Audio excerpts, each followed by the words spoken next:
Welcome back, Sleepyheads. Even though this is the first official episode of Sleepy Aliens Perspective, I am your host, Leigh. I am happy to be here. Let's get straight to it. Fruit of the day is red mango. Why red mango? Think about your root chakra. Think about springtime. Think about your intentions. Think about what you want to focus on. Think about what you want to heal within yourself. Think about what you want to learn. Think about who you want to forgive, what you want to better at. And honestly, think about, no, you may not, manifest that ultimate confidence level 10 days or in 21 days or after doing like 30 days of affirmations. And yes, I've definitely been that person who's tried that because I feel like I'm that powerful. But the biggest things that you learn, they take time to soak into your consciousness, and it really takes time to override a lot of our societal programming that blocks us from evolving and having those deep conscious understandings that we're these powerful beings. So I just really think that this is a special time of year, and I'm a spring baby. I love springtime, but I think spiritually, springtime is rejuvenation. It is a reminder that whatever seeds you plant, something will blossom.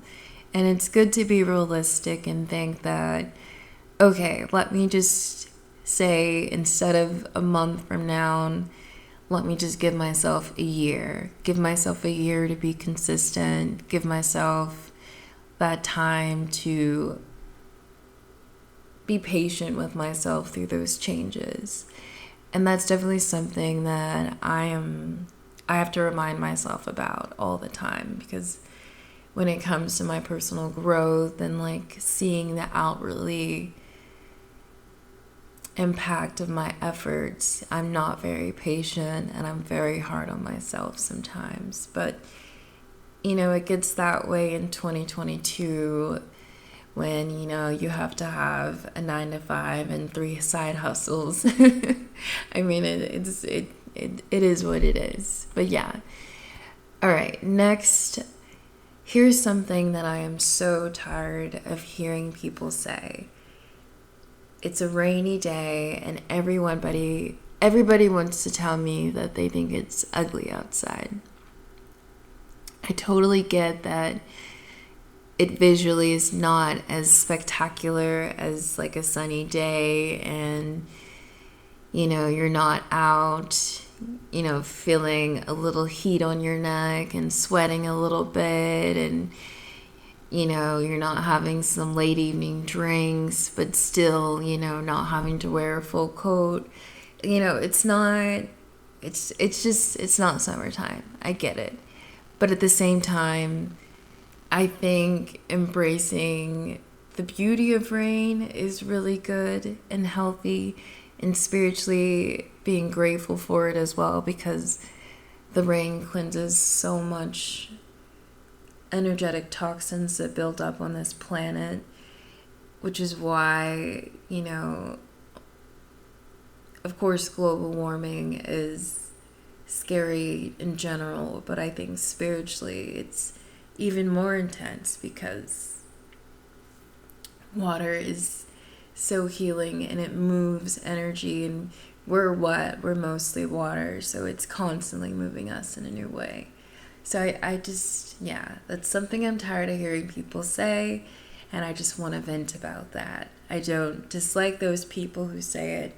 I get why they say it. I know that people rely on the sun because of, depression and mood disorders, and of course, the sun gives us so much sustenance, and there's so many positive memories that usually revolve around sunshine. But at the same time, I think a huge thing spiritually for any being is to learn how to build that sunshine within yourself and how to harness that inner light. So I think when it's so rainy and ugly like that, spiritually, it's the universe giving you the opportunity to build that light within yourself.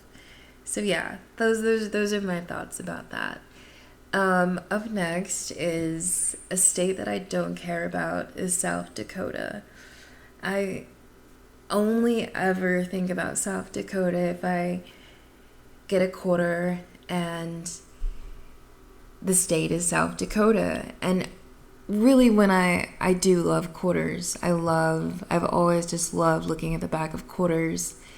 And I'm a cashier at a really bougie and busy grocery store in Portland, New Seasons. I won't tell you the exact one that I work at, but I work at New Seasons. But I love when I like drop my till at night and I'm like putting all the coins in the machine. And I just get to look at all these quarters. It's like, I love it. It's a cool little moment. But yeah, it's like South Dakota is one of those states that I don't think about, even though I know there's probably a lot of good things about it and I just need to go there and experience. And I think I probably just need to go there and experience it, even though I'm like concerned and certain that, you know, the population might be more racist than, you know, friendly. But, you know, I've gone to Idaho, so I think I can do South Dakota as well. Yeah.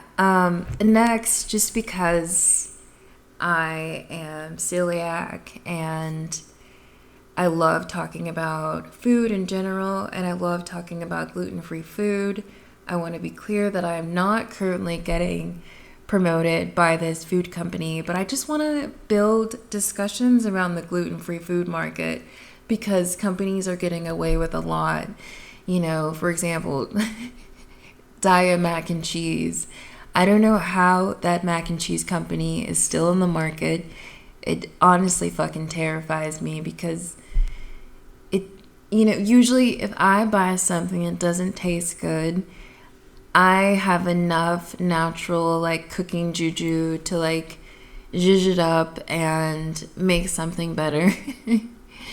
But DAIYA mac and cheese is hardly edible, and I think the only reason they've stayed afloat as a company is because people have forgotten the taste of real mac and cheese. And those are the people that, you know, had to give up dairy and gluten at a very like early age, you know, or just, yeah, early in their lives. Or it's the people who just don't have taste buds that require much stimulation. And that's as like polite as I can put it. But DAIYA mac and cheese is awful, and I just, you know, there's certain things that I just want to see taken off the shelf, and there's certain things that I want to see be put on the shelf. And yeah, I want to talk about gluten-free food, and also, you know, the cost line of some things. There's still a lot of gluten-free companies getting away with high shelf prices because they have this product that tastes better than other gluten-free products, but it basically probably has the same amount of ingredients, you know. So what I'm saying is that you're paying for the recipe. There's just a lot of social, you know, and flavor and financial atrocities occurring in the gluten-free food market, and we're going to be talking about it. But I do want to give some praise to Tates Bake Shop gluten-free cookies. Funny enough, when I first had them, I didn't like them at all. I was like, I was expecting something with some fullness to it, but it was just crispy. It was blah. But I think at that time I was just having a sugar rush and I wanted something sweeter and I wanted something heartier. But now that I'm calming down on sugar again, and Tates, they're just these thin cookies and they're great to dip in tea, and they're just a quick snack. I mean, like, yes, you will eat the whole sleeve, you know, and hopefully not the whole little bag, but I've done that as well, and that's okay too. Some issues that I have are with the company Tates Bake Shop. If you're listening to this, for one, it's the fact that you don't have a chocolate chip cookie variation with walnuts, that's gluten-free. And I understand, I've made gluten-free cookies. I know it's hard for thin cookies, especially gluten-free dough, to hold walnuts, but I believe in you. I think you can do it. Give it a shot. That's just my thought on that. Next conversation. So, like I mentioned earlier, I am a cashier at a really bougie, busy grocery store. And if you don't know what a New Seasons is, or if you don't even care to Google, it has one really great organic produce, a lot of wellness items, a really just like random and like fun like home goods section. And also there's a bar in the grocery store. So people will buy their groceries, their kids will be with them, and then they'll stop and have a drink at a bar. And, I've only lived in Portland for like a year and a half, and I'd never seen a grocery store with a bar inside of it. It just like fascinated me. And of course I don't even know if you can say that word on YouTube, but all the global things were happening last year. So the bar wasn't open for a while. So I'm still getting used to like seeing that in a grocery store, but it's cool and I get it. And I'm glad that those parents who are doing the best they can, still trying to make a home cooked meal, are hopefully being safe, but yeah, just stopping and having a quick drink and taking a load off and having a social moment with your friends that you see. I'm sure it's just a great like outlet to have before you go home and deal with bedtime stress and homework or whatever you got to do. I don't have kids, but I see so many moms and dads every day, and I still like, I don't know if I want to do that. I'm on the fence about it still. It just goes back and forth. But yeah, so like I was saying, I'm a cashier. That's how I started that. And just one thing you should know about me is that I do ramble. I ramble a lot and I jump from topics. So if I tell a story, I may forget where I started off. But I'm just going to be true to this. I'm trying to get comfortable with social media, YouTube, and this is literally like my first this is my first episode for this channel. So I'm just getting comfortable and I just want to talk. And I'm going to ramble a little bit. And I'm going to be doing that for maybe, I don't know, maybe like a couple months. And then, I will have the capacity to maybe I don't know. We'll see what happens. I don't even want to plan it. Well, we just won't even think about it. But yeah, today I'm a cashier. And a customer told me this today. I don't even know how we got on this topic. But at the grocery store I work at, you are expected to be really friendly with cashier or customers, and you're expected to have meaningful conversations with them, build connections. Like this store really encourages that. Like a good example is like if you're ever let's say you're coming back from your break or your lunch and you're coming from one end of the grocery store to another, and you see a customer who knows you and you stop and talk to them. And so let's say you're 4 minutes late coming back from your break.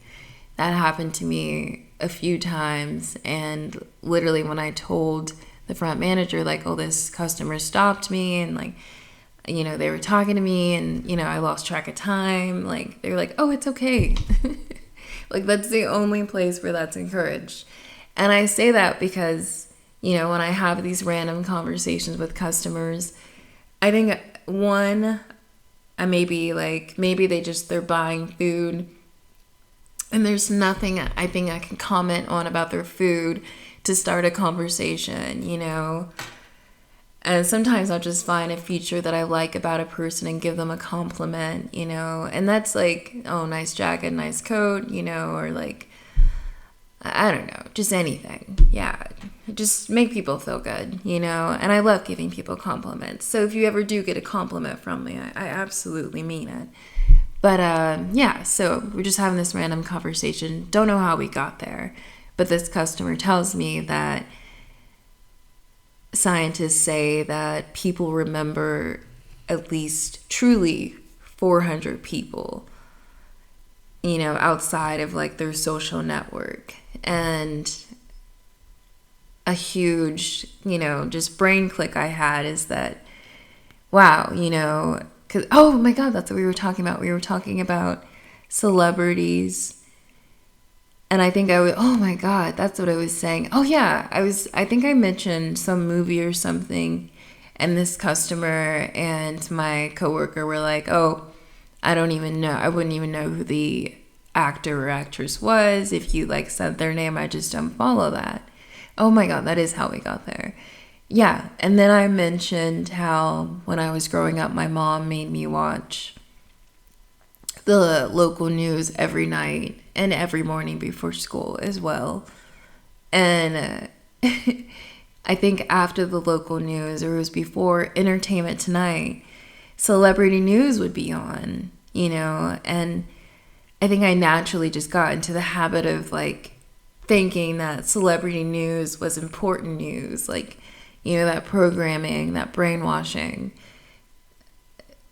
you know, that I just, yeah, I hate to admit that, like, when I was like, aspects of being brainwashed and just being like, fuck, I hate it that I care about that, or like, that's so ingrained in my wiring to think about those things. But in reality, like, celebrities are such social pawns, you know, you do have to be a little aware of who's being used to distract us from what, or what narrative they're pushing, or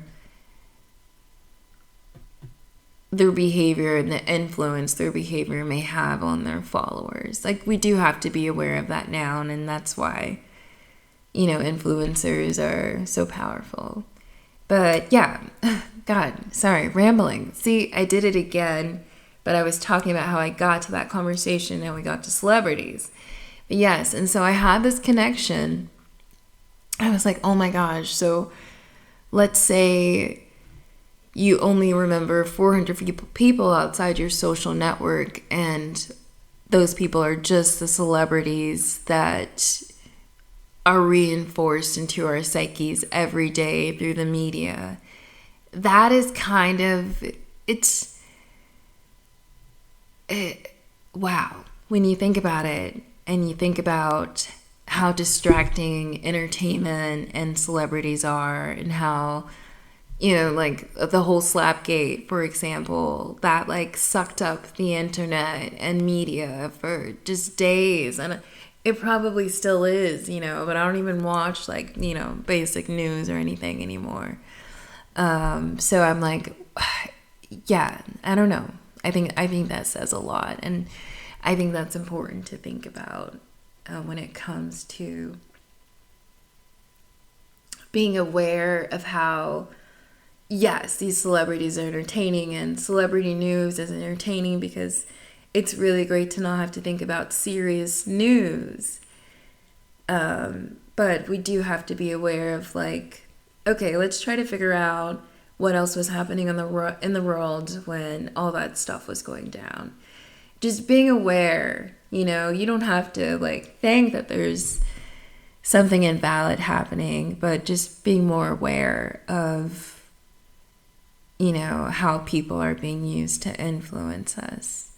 You know, I don't know, just avoid more brainwashing if you have the conscious ability to do that.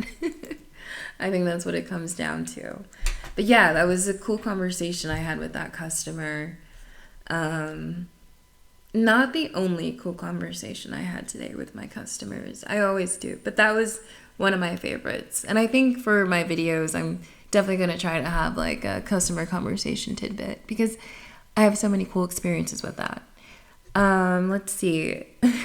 Oh yeah, something that made me happy today. So I haven't fully Googled this and I don't want to just in case it's not real, but I believe it's probably real. So I was going through like those mailbox ads that you never actually really read, but I have this weird thing where I love to look at pictures of foods. So I will look at like the food ads for grocery stores that I don't even go to. But yeah, I saw on here that it said National Unicorn Day. You won't be able to see that. I'm not going to hold it up. But it said National Unicorn Day. And that is probably like the most exciting bit of my day.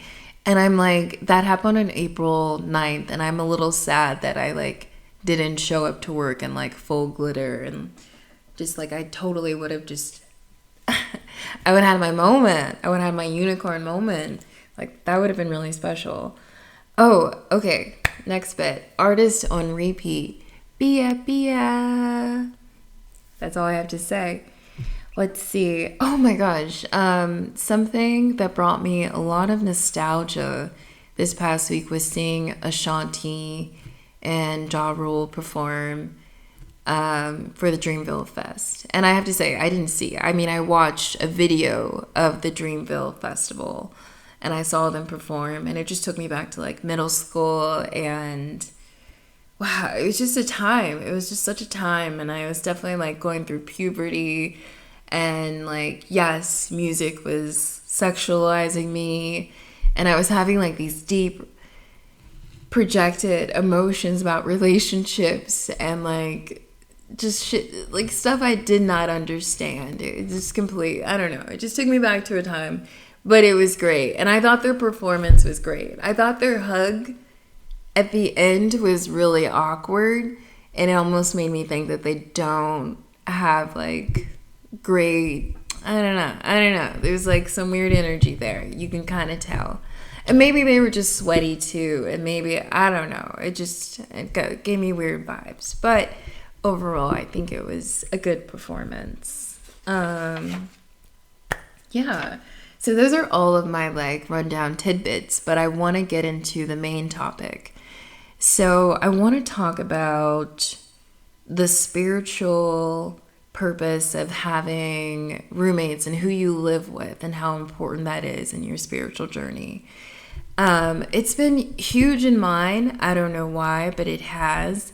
And I've had such weird experiences, and I've lived with so many people. One, I'll say that I've definitely had over 60 roommates, and that like wears you down mentally, and that has definitely propelled me to like want to build my financial security. And it definitely makes me like, you know, be hard on myself for like not getting to a certain level, because I'm like, great, you know, like I am a better person when I am alone, because, you know, just only having to worry about your energy. And yes, yeah, clearly I'm single, but that's not the point.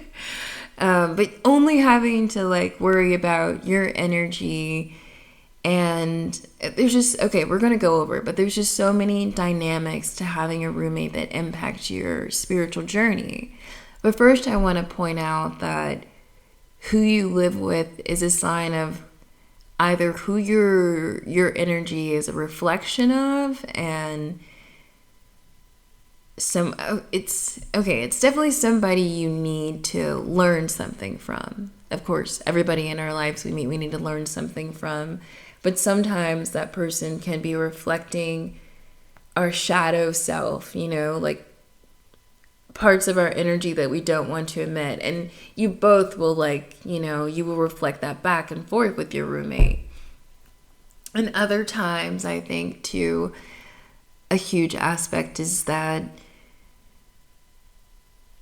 I think just what you experience in that short time that you live with a person. And maybe you get to live with the same people for a long time, but, you know, I lived in a college town for a huge chunk of when I had my huge bulk of roommates. And you just go, like, you know, the lease ends, you gotta find new people. You just go through this cycle. It happens, you know, it's not a bad thing. And yeah, I'm rambling. Let me try to stay on track. But my point to all of that was that spiritual connections and experiences with your roommates are significant.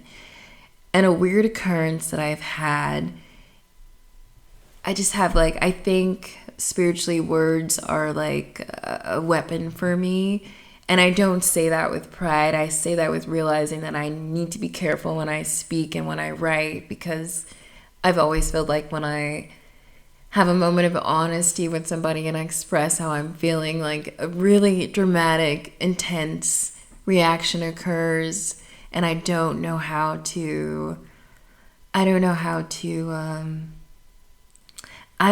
keep expressing myself and not fearing like more crazy fallout energy. And it's very strange. But example one, this was my freshman year in college, my first roommate that year, because that year I believe I had 2 different roommates that year. Oh wait, no, my God. No, I had 3, because the first one moved out the first day she moved in. Like her whole family was like in our dorm like for a long time, and our dorm wasn't that large, and like she had a lot of our family there, and I wasn't very good at speaking up, so I didn't want to be like, can everybody get the out? Like I think it took me like showering and being like, all right, I think I'm about to get ready for bed, but I believe like that first night she definitely cried, and then the next day like they helped her move everything out and she was gone. And then I got another roommate, and her mom died literally like at the beginning of the semester, and I like watched her go through her grieving stage for like the first 3 weeks, and we literally just share a room, and I think I had the loft bed and she had a bed on the floor, and it was really sad. And of course she was like in bed a lot and crying and sleeping, and she wasn't showering, and like the floor was just, there was a lot of food, and looking back now, and I totally should have just like started cleaning up for her, but I just asked her, I like worked up the courage to be like, hey, do you mind cleaning your side of the room tomorrow? And literally the next day I got back from class, she moved out. It was dramatic, and literally that's like me. I say one thing and it has like this instant ripple effect, and that was just me speaking up about this person cleaning up their side of the room. And I didn't know how to deal with grief. My mom we didn't go to funerals growing up. The first funeral that I went to was for my friend's dad, and it was I was so glad that I went, because I got to see how healthy, that ceremony is for the grieving process. And it helped me get better at like, acknowledging death and processing death. It's weird. It was this whole thing. See, I don't know how I got there. But oh yeah, that story. So yeah, that just instantly, like, that reaction, it scared me about confronting people and being upfront about things. I had another instance of just vocalizing my like opinion, and I do it so respectfully. I try to be diplomatic. I try to like approach it calmly, but I think something I've learned in the recent instance of this happening is that I need to embrace how uncomfortable like continued conflict is, and then work towards a resolution. And that's definitely not like, I don't know, most families, you don't grow up seeing like healthy conflict resolution. So of course I didn't see any of that. And I think I like definitely had a fear of conflict. And then as I got older and like started standing up for myself more, I was able to I kind of enjoyed it to some degree, but when it comes to feeling like I've hurt somebody's feelings, or, like I just shat on their fucking day, like I can't, it does make it difficult for me to want to be honest. And I had that happen with another roommate right before I moved to Portland, and truthfully, like, this roommate, totally good person, I should have just been living, I should have been living alone, but I just didn't have the means to. But I'm so honest about that. If, I'm meeting with someone and like wanting to be the roommate, I'm like, I want you to know that I'll be clean, I'll be respectful, I'm good with noise, like, we can do a chore chart. Like, I'm all about cooperative behaviors, but when it comes to like, oh gosh, yeah, if it comes to like, I don't know, if I sense certain things in the energy, I don't know. Yeah, I don't know. So I don't even remember how that all started, which says a lot, And of course, I have a track record of not following through with conflict, so that may have or could have worked out differently, but at the time it didn't. And right after I like opened up, about like my honest thoughts on whatever the fuck we were fighting about, she literally like moves in with her boyfriend, who, they had been dating for like literally a month, and they lived in the same apartment complex. So that was like one really fucking awkward. But yeah. And then again, it just happened with another roommate. And I really thought hard about spiritually, what am I supposed to be learning about this? And I think it is a lot to do with like my fear of not following through with conflict and not being afraid of someone's reactions to like my thoughts or feelings. I think that's a huge aspect to it. What's weird about the situation that I'm in right now? Well, our lease isn't even up, and we work together. And I think a huge aspect of it is that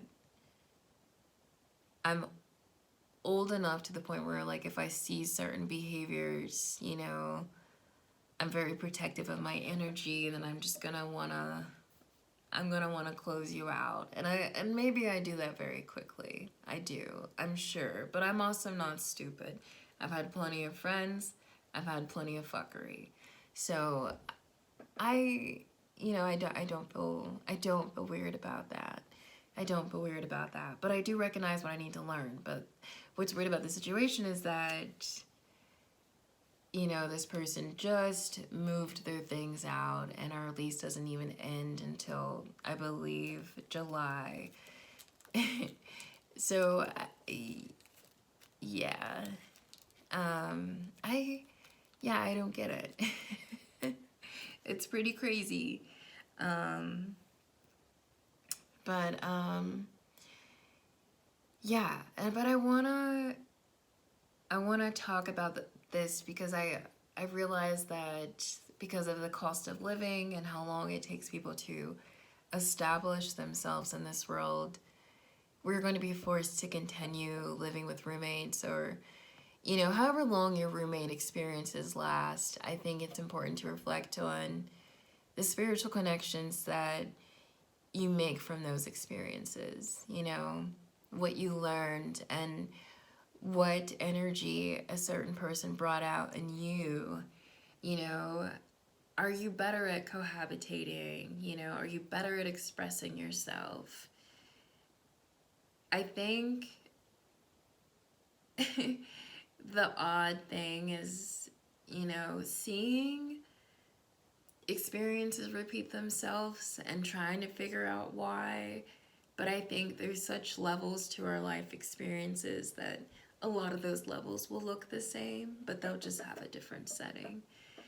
And it's definitely hard to admit that, yeah, I, am very paranoid about people I let into my energy field, and that paranoia can push people away, and I lose connections that way. But I always feel like the people who are meant to be in your life will still be there regardless. They'll still be understanding and all that stuff. So it doesn't really worry me. Like, when it comes to relationships, I've seen so much, and even with roommates, I've had so many different experiences. Like, one, have you ever had to fake a police report just to get a roommate to move out? Because I have. Yeah, that's a whole nother story. And I'll probably do more stories because, like I said before, I just want to be on here talking. But I do just want to state the spiritual importance of building an awareness of who you live with and why you're with them, and what you may have in common with them, and things about them that you don't like that you have in common with them. Give yourself those wake-up calls. I hate giving myself wake-up calls, but of course, I think this event is a good time for me to just check in and just be like, okay, so yeah, this is still happening, and no, I still don't like really unleashing like the highest level of conflict, because I fear that I'll lose control, right? I mean, there's a lot of reality checks there. And for my viewers who are in their own spaces, really, you have to build those connections, in different ways, and you have to extend that effort, and that's a beautiful experience as well. And if you're living with your partner and you're in your home or whatever, I think that living experience, that of course, that's a beautiful story as well. And there's just so many things, so many dynamics in your partner that you should be reflecting on, and how that energy attracts your energy and why it attracts your energy. I think it's just time to be more thoughtful about these things. But yeah, oh my gosh, 37 minutes. This is the first official episode of Sleepy Alien's Perspective. Thank you for tuning in. Thank you for listening. Thank you for embracing the fact that I ramble. And I'll be doing more of that. But thank you.